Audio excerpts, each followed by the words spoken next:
Alright, let's see what we got. You remember, we had no power and lots of smoke.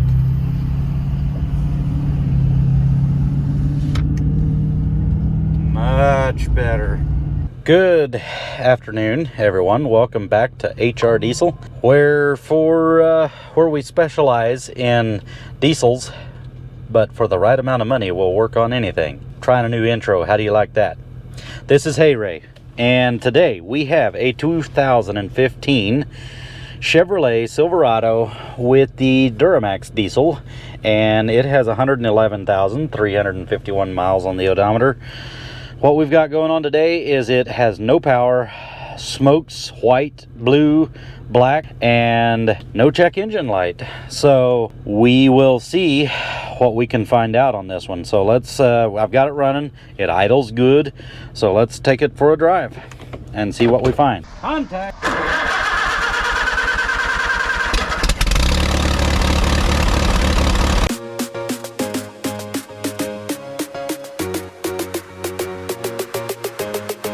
Got the squeaks whenever it hits a bump. That top quality GM suspension. Oh.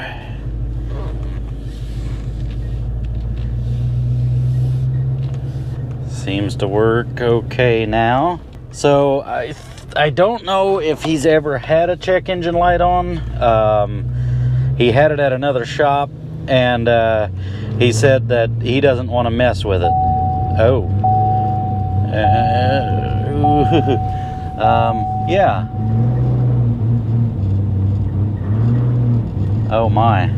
Okay, let's go ahead and let's not run this thing too far, because yeah, it won't hardly pull the hat off your head, and it's overloading on fuel something fierce. Okay, let's park this thing. Let's get back to the shop and let's check for codes. Just because there's no check engine light doesn't mean there's no codes. Yeah, she's got no turbo and smoking. You know, if it had an injector problem, it would throw a code, guaranteed. You know what? Before we do any kind of checking on codes, let's just bring this thing back to the shop, and I want to check. This thing acts like it's got a boost leak of some kind. So let's just nose it into the shop here and see what we've got. The customer did say if it needs a turbo, he wants to go with just a slightly larger turbo that will have a little better performance. I don't know, does this thing lack on performance, or, you know, maybe he just wants a little more power. Come on, pop the hood. All right, so let's come up here. Let's just do a once over. If we don't see anything, we're gonna go ahead and do a code check on it.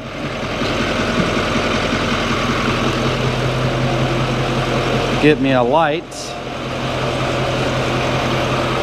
So what can happen is we can get a mass airflow sensor that is reading faulty, and it can cause this issue.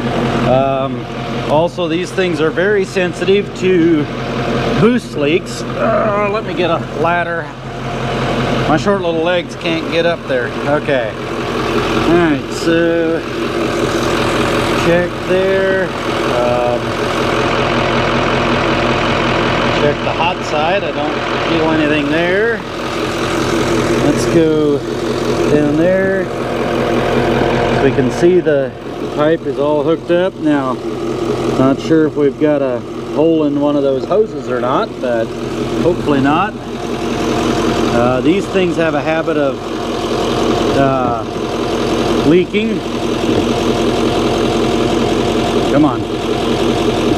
Well, come on, light. These things have a habit. Wait. These things have a habit of leaking. They break. Whoa! Woohoo! this show up on camera? My ladder about came out from underneath me. Can you guys see that or no? Come on.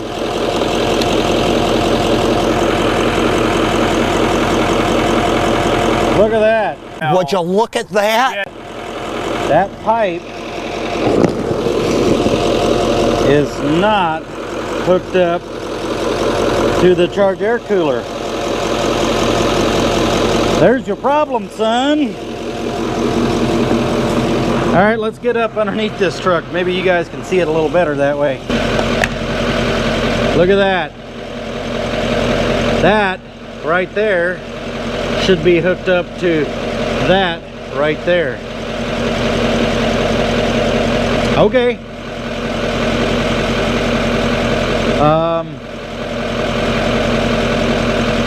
What happens is these things are held in with plastic, which is the dumbest idea that I have. Well, not the dumbest idea I've seen, but it is not a smart move at all. This piece is plastic. It looks like it just popped off. There is still the charge air cooler doesn't look damaged. My guess would be it's this thing right here. Yeah, we can see that that piece is bent back. The little tabs, holding tabs there, are bent back. Okay, well, all right, well, this will be a fairly simple fix then, because I guarantee you that's the problem. They might have cleared the codes recently, because that should technically eventually throw a turbo fault. So,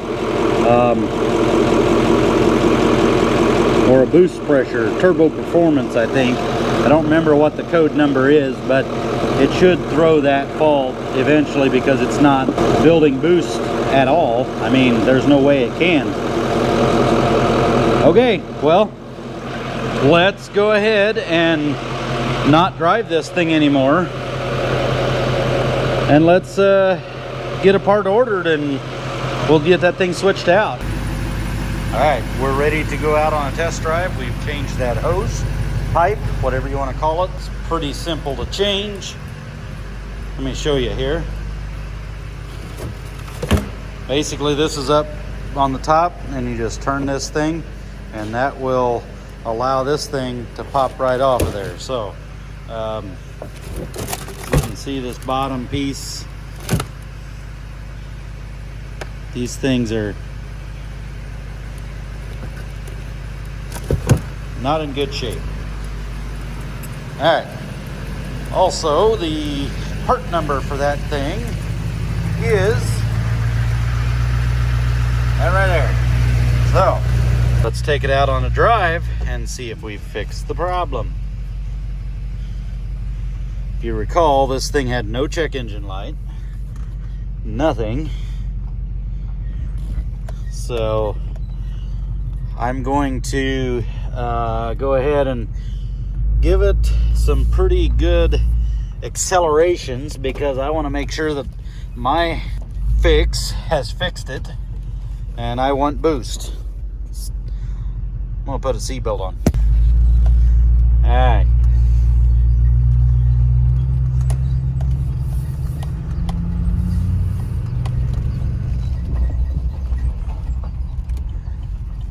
Save time, leave the door open. Oops. All right, let's see what we got. You remember, we had no power and lots of smoke.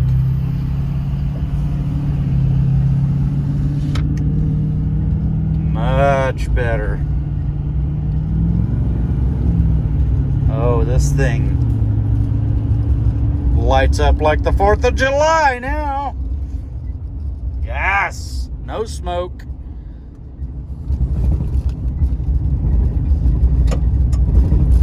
Runs like a top. It's Still has a squeak in the front end, but we weren't called to fix that, so alright, we'll get this thing turned around and then we'll head back to the shop. We will give it some heavy acceleration and make sure that our hose does not blow apart under heavy boost situations.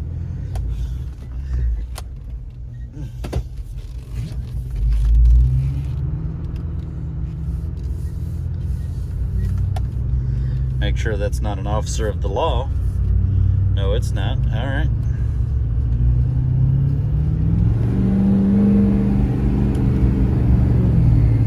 Oh yeah.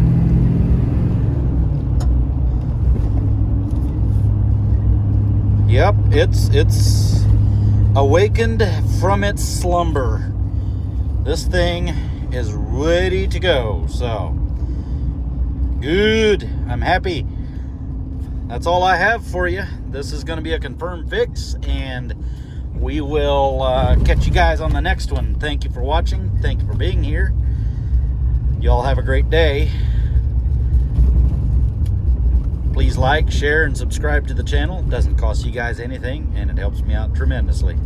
I appreciate it. Thanks for being here.